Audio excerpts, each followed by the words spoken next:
Isang tahimik na gabi. Akala mo'y ordinaryong gabi lang. Pero sa isang bahay sa BFO Mas Parañaque, may isang trahedyang magpapayinig sa buong Pilipinas. Isang pamilya, pinaslang sa loob mismo ng kanilang tahanan. Sino may gagagawan? At paano ito nagawa nang walang sino mang nakakarinig? Ano kaya ang mararamdaman mo kung ikaw ang nasa sitwasyon ni Ginoong Lauro Visconde, isang padre de pamilya na umuwi mula sa isang business trip, ngunit ang sasalubong sa iyo ay isang eksenang hindi mo kayang paghandaan. Isipin mong bubuksan mo ang pinto ng iyong tahanan, ngunit sa halip na yakap at halik, madadatan mo ang isang bangungot. Ito ang kwento ng Visconde Massacre, isang kasong halos 3 dekada nang pinag-uusapan, ngunit nananatili pa rin palaisipan. Si Lauro Visconde, isang simpleng negosyante, ay masayang namumuhay kasama ang kanyang asawang si Estrelita at 2 anak na sina Carmela at Jennifer. Si Carmela ay isang dalagita na may pangarap maging doktor, habang si Jennifer naman ay isang masayahing bata. Tahimik ang kanilang pamumuhay sa BFO Mas Parañaque, sa komunidad na kilala sa katahimikan at seguridad. Ngunit isang gabi ang babago sa kanilang kapalaran. June 30, 1991, umuwi si Lauro mula sa business trip sa ibang bansa. Ngunit sa halip na isang mainit na pagsalubong mula sa kanyang pamilya, natagpuan niya ang isang bangungot. Sa loob ng kanilang tahanan, natagpuan niyang duguan at wala ng buhay ang kanyang asawang si Estrelita, ang kanyang mga anak na si Jennifer at Carmela na brutal pang ginahasa bago pinatay. Ang krimen ay hindi lang pangkaraniwan na pagnanakaw. Ito ay isang gawa ng matinding galit o maaaring planadong pagpatay. Ayon sa autopsy report, nagtamo si Estrelita ng may 13 stab wounds at si Jennifer 19 stab wounds. Si Carmela naman ay 17 na stab wounds. Wala na isang kapitbahay ang nakarinig ng kahit anong hiyaw o kaguluhan. Walang CCTV noong panahon ngayon, kaya malaking palaisipan kung paano ito nagawa nang hindi nauhuli. Tanging ebidensya, mga dugo sa sahig, isang unan na posibleng ginamit sa pananakal at isang peking pinto sa likod na tila pinagdaanan ng mga salarin.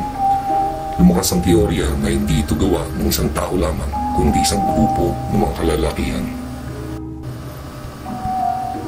Lumutang ang isang saksi, si Jessica Alfaro, isang self-confessed drug addict, na nagsasabing nakita niya ang isang grupo ng mga lalaking pumasok sa bahay ng mga Visconde.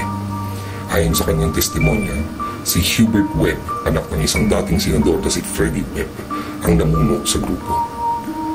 Kabilang sa mga di umano'y kasabwat niya, sina Antonio Tony Boy Lejano, Michael Gatchalian, Peter Estrada at Ariel Balmasag. Ngunit may malaking problema. May mga ebidensyang nagsasabi na nasa Amerika si Hubert Webb noong 1991. May immigration records, mga litrato at testimonya ng mga kakilala niya sa ibang bansa na nagpapatunay na wala siya sa Pilipinas nang maganap ang krimen.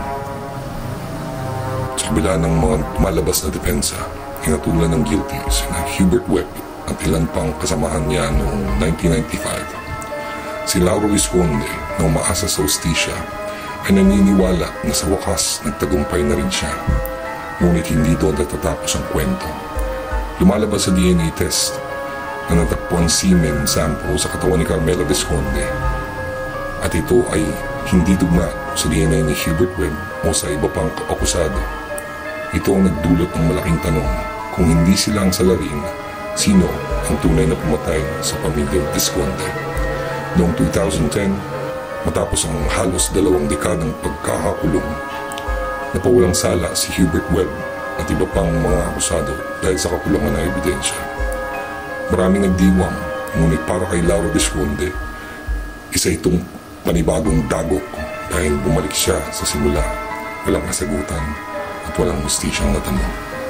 Hanggang ngayon, ang Visconde Massacre ay isa pa ring misteryo. Si Lauro Visconde ay pumanaw noong 2016 ay hindi nakukuha ang hustisyang matagal niyang hinahanap. Maraming teorya ang lumalabas. May mga nagsasabing baka drug-related ang krimen. May iba namang naniniwala na posibleng may kinalaman ang isang malapit na pamilya. Ngunit sa kabila ng lahat, nananatiling tanong, sino ba talaga ang tunay na pumatay sa pamilya Visconde?